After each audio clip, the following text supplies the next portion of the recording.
What's up, guys, and welcome to episode 2 of the EDM Fantasy Podcast. I'm just going to go through the matchups really quick and talk about everybody's teams. Hopefully not take a lot of your guys' times because I know you're busy hanging out. Let's get started. It's been a wild one, that's for sure. Looks like the week's up for grabs for multiple people, me included. Breezy Money's definitely in there, and the Hefty Sluggers is another one. Just a little side note, me and Breezy Money made a $50 bet. So whoever wins the most weeklies wins the 50 bucks. So one of us is, well, both of us are in contention this week, which is pretty good. But let's jump right into it. So we got the 1 in 5 rock stars, the giant rock stars versus me, the showstoppers.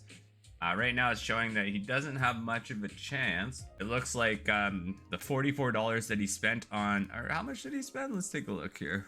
$66 that he spent on Travis Kelce. Travis Kelce did everything he could for him and Taylor Swift to win it for the Rockstars. Saquon Barkley helped out a bit too. But it looks like my trade with Jeremy really worked out for me. AJ Brown put up 25 points. And then I picked up this guy, Daryl Henderson Jr., just sitting on the waiver there. Put up 13 points for me. I really had no backup running back. Tried to pair in the Jordan Love and Musgrave connection, hoping for double points. Didn't really work out, but at the end of the game, Jordan Love finally threw an extra touchdown pass, which really helped out. The key thing was switching my kicker out from C. Dicker to D. Hopkins, who put up 22 points, which is massive. Just goes to show you guys should probably take a look at your kickers, because Graham Gano, no, he ain't really doing it, man. So you got to really dive deep in there. I went with Washington defense, which wasn't doing too good, but I knew they were up against the Giants. So even though it seems like you're down and out sometimes, like I'm down James Conner and Justin Jefferson, two incredible starters for my team. As you can see, my bench is full of people on bye or injured. There's still ways to get it done, and kicker is one of them, and so is defense. So, don't ever count anyone out just because you don't have a stud team.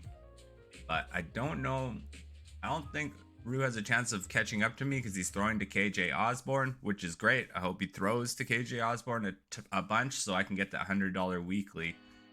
So next we have the Kings and Randy Marsh. So 2 and 4 versus 5 and 1. I don't know what's going on with Barry's team over here.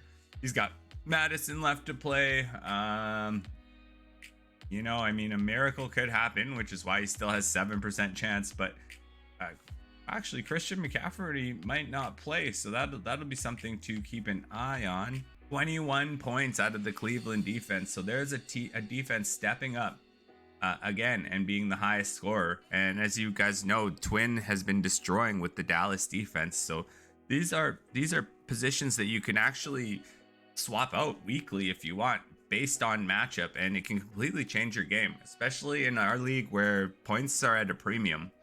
You don't really see people hitting 150 points. They're normally around the 100 marks, about a good median. So you always got to look at the little things. So next on tap, we have Brad and Breezy Money, 2 and 4 versus 3 and 3. Brad's trade really worked out for him. I mean, he has Josh Downs, actually. Had a great week this week, 22 points. Yeah, Jerome Ford, who we made, and DJ Moore. I mean, you can't go wrong with 25 points?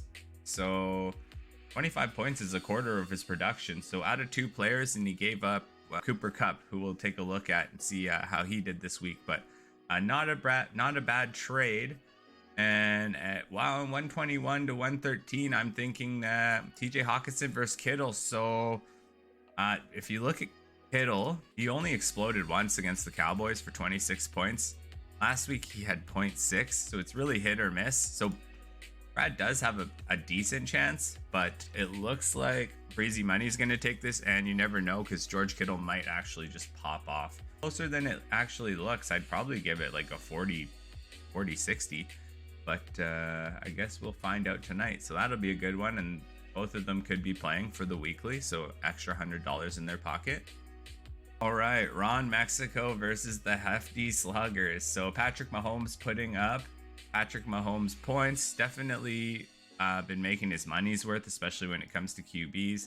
Josh Allen, he was struggling, but it looks like he came back, put up some points. Tyreek Hill, he was struggling too, and then he started popping off. Devontae Adams got a lot of passes early in the game, and then they stopped throwing to him for some reason.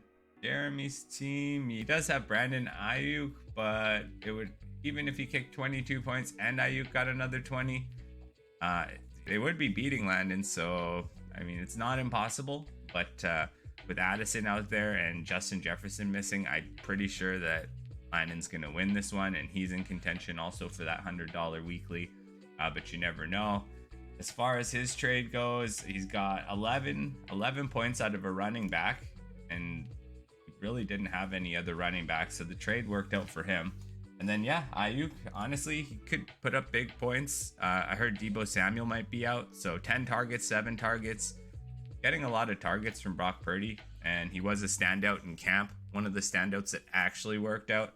So, yeah, there is a chance, and I think that the Ron Jeremy trade, or the Ron Mexico trade, actually worked out for Jeremy. So next we have I'm blessed, I am blessed. And yeah, he's definitely been blessed, but it looks like he has the slight disadvantage. So Ty is coming in with a 51% chance. So he's majority stakeholder right now when it comes to this game, but we know that, you know, when something's this close, it's going to be fluctuating like crazy. They'll get the automatic 10 points from the San Francisco defense, and who knows, maybe they get a pick 6, maybe they do some crazy stuff and he pulls ahead. So yeah, this will be an interesting one to watch or take into consideration as you're watching the game. The San Francisco defense versus Twin, who is undefeated right now, 5-1 versus 6-0. One thing I thought was weird, that he left Gus Edwards on the bench instead of taking out Marquise Brown. Kareem Hunt, though, sneaky good pick. I actually played him in another league. I think Ford left with an injury, even though he put up a lot of points. But that's well over projected, which is good. It looks like Austin Eckler kind of failed Twin here a bit. So we will see how blessed he is, but you never know, anything could happen. And no blessings versus the Dire Wolves. So two people that none of us ever really talked to. I'm not sure. Maybe we should probably get them on the WhatsApp. I don't know if Barry could do that, but I mean, he's like the commissioner, so he probably should reach out to them, try to get them a little more involved, because who knows, maybe they would enjoy watching a podcast, or, you know, conversating with us, or watching Landon delete all of his messages, or Blake go crazy and then lose and then win, and then, yeah, the life of a Bears fan. So 91 to 82, so two really poor performances, but it looks like this one's already said and done. As far as their teams, I don't know what happened to Bijan Robinson. So 0.3 points, he got 3 yards. Oh, he had an illness, I think. That's what they were saying. Amari Cooper's always hit and miss, but one of the best route runners in the league. Puka Nacua pulling another one out for the Dire Wolves, so that moves him to 3 and 4. Blessings will move to 2 and 5. Puka Nacua was an awesome pickup. Will probably go down as the #1 week 1 pickup of the year. He stays healthy for sure. And looks like they gave Jahmyr Gibbs the ball a little bit. And as far as their bench, yeah, everybody has a lot of bye weeks this week. When you have a below 500 record, normally your bench don't have too much out there. But yeah, they both had a couple key bye weeks for guys. So we'll see if this is the momentum that Andrew needs to pull ahead, or so.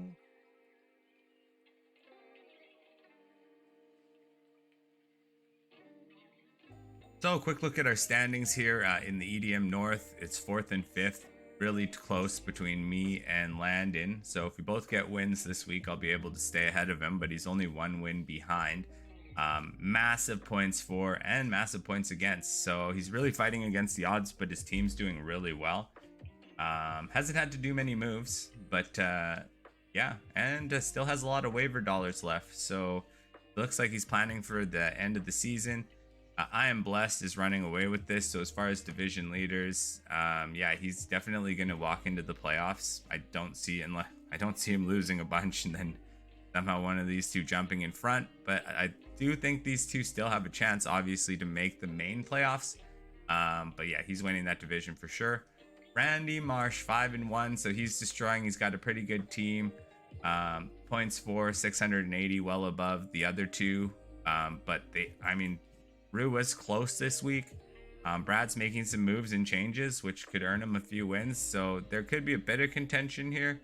But right now he's well ahead. So you never know what can happen with injuries though. And then EDM South. So Breezy Money's trying to pull in, but it looks like, Ty and Danon, if they get a win tonight, that's going to be pretty tough for him to pull into the division lead. 687 points. So Ty and Danon have had it really easy as far as opponents go. Me as well, 585, so 591. So people aren't really scoring on them. They're spending a lot of fab money. They do have a decent bench as well. So I think they're going to take the division, but we will have to see. Looks like we have some chatters here. Thank you. Thank you very much. Appreciate the message. All right. So one thing I wanted to touch on before we go here is this trade for Joe Burrow. So 98 and 91% rostered. Points wise, Goff is dominating in points, but Joe Burrow is on the mend and is coming out of a bye. He's got, it looks like 3 hard games, and then on your way into playoffs. That's one thing that I noticed. He's gonna be money, so it is an interesting trade, but you are getting Jared Goff, who also has a really easy playoff schedule. So Chicago, Denver, and Minnesota. So this is another thing that Breezy Money might be looking at, is how he's going to perform in 14, 15, and 16, which are very important weeks when it comes to fantasy football. He does have another 2 easy games here. So there's 2 ways to look at the trade. I guess only the future will tell. It doesn't seem to me like anybody's getting ripped off. Joe Burrow is awesome, but Jared Goff is wasn't he a number 1 overall pick? So, and he's been to the Super Bowl. So, I mean, to discredit him like that, it's not really worth it. It's a decently fair trade, and I'm glad that you guys are letting it through. All right, guys, so that's a brief recap of what's happening in our league. I hope you guys enjoyed the video. Hopefully we'll have some good banter in the league chat. I know things have been going crazy there, which I really love to see. Hopefully Rue's out there cooking something good. Giants need his help, so get that apron on. But appreciate you guys watching the video, and hopefully we'll have a new episode out maybe next week. But thanks.